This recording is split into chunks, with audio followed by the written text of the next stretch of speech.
हे hi guys, film reviewer में आप सभी का बहुत बहुत स्वागत है। फाइनली मैंने देखा साल की सबसे बड़ी फिल्मों में से एक ट्रिपल आर को, RRR राइज रोड रिवोल्ट बड़े पर्दे पर देखा। टू बी वेरी ऑनेस्ट, मैंने ये फिल्म 2D में देखा और ट्रस्ट मी 2D में इस फिल्म को देख रहा हूँ, लेकिन फिर भी मुझे 3D जैसी फील आ रही थी। जी हाँ, ऐसा लग रहा था जिस हिसाब से जो कैमरा एंगल है, शॉट्स है, सिनेमाटोग्राफी है, आप जब देखते हो ना तो ऐसा लगता है कि कहीं आप खो रहे हो। ठीक है, एक 4DX करके एक वर्जन होता है, उसमें आप जब फिल्म देखते हो ना, जिस तरह से मूवमेंट होता है और एक्सपीरियंस करते हो, वैसा एक्सपीरियंस मुझे 2D में भी मिल रहा था। और ऐसा जादू कोई और फिल्म मेकर नहीं बल्कि SS राजामौली सर ही कर सकते हैं, और वो मैंने किया, वो एक्सपीरियंस किया। एक एक विजुअल इफेक्ट आप देखोगे ना, एक एक सीन्स आप देखोगे ना, जैसे लगेगा कि कोई आर्ट है। और अलग अलग तरीके की जो सीन है जो आपने कभी देखे नहीं होंगे, और बहुत ही नए तरीके से, भले ही वो सीन्स, भले ही वो एक्शंस ओवर द टॉप हो, लेकिन उसके बावजूद भी आपको कन्विंसिंग लगता है। ये बहुत ही अच्छा लगा मुझे।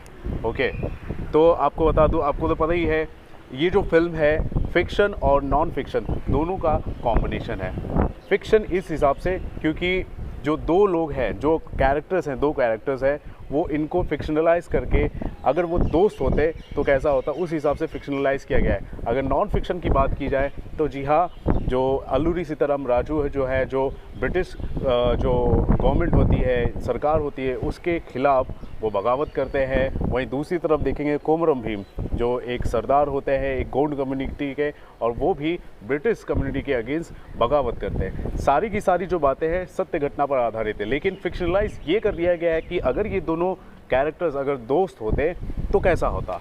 तो आपको बता दूं, ये जो फिल्म है, at the end of the day जो फिल्म है वो दोस्ती पर आधारित है, वो देश पर मर मिटने को लेकर आधारित है, वो बहादुरी को लेकर दर्शाती है।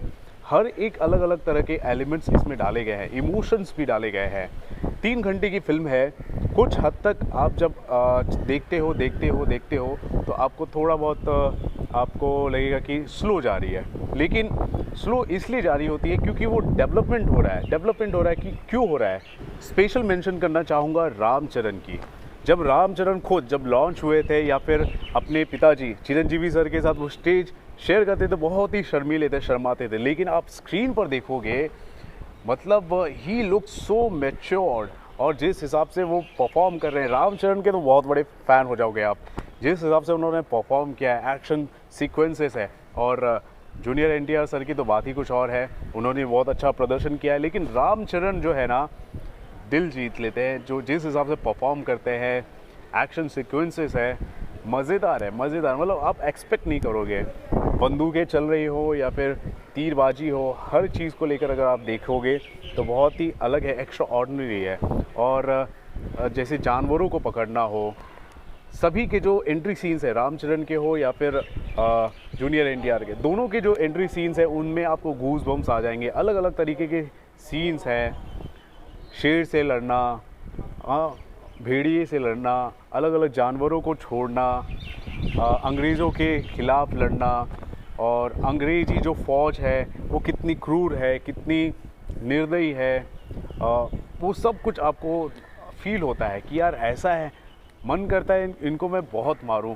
ऐसा एक अलग सी जो फीलिंग आती है ना, वो एक्चुअली में कैरेक्टर्स ने पोर्ट्रे किया है। तो जितने भी कैरेक्टर्स हैं वो बहुत अच्छे हैं, लेकिन रामचरण और जूनियर NTR ने दिल जीत लिया है। उसके बाद जो सबसे बड़ा कैरेक्टर है वो अजय देवगन सर का है।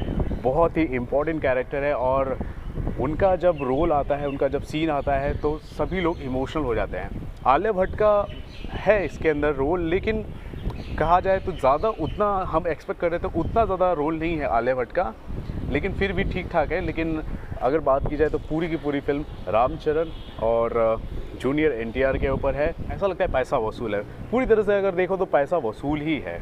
अलग अलग तरह के सीन्स होते हैं, किस तरह से वो फाइटिंग करने वाले, किस तरह से रामचरण और जूनियर NTR मिलकर स्ट्रैटेजी करने वाले, अंग्रेज़ों के खिलाफ लड़ने वाले हैं, वो आप भी प्रिडिक्ट नहीं कर पाओगे, लेकिन जब देखते हो तो मज़ेदार, लाजवाब, अलग अलग तरीके से होता है। तो अगर आपको एस एस राजामौली फिल्म आपको देखना है तो आपको मिस नहीं करना चाहिए। अपने नज़दीकी सिनेमाघरों में जाइए और देखिए, वर्थ वेटिंग रहा। मैं आपको बताऊं, उन्होंने अगर अपनी फ़िल्म को पोस्टपोन किया तो बहुत अच्छा डिसीजन लिया और अभी फ़िल्म रिलीज़ हुई है। भले ही इनके पास पैसे थोड़े कम हो गए होंगे, अभी प्रमोशन भी नहीं कर रहे होंगे, लेकिन आपको बता दो पिक्चर सिनेमाघरों में आ चुकी है। अब जाइए, फिल्म को देखिए, लुत्फ़ उठाइए।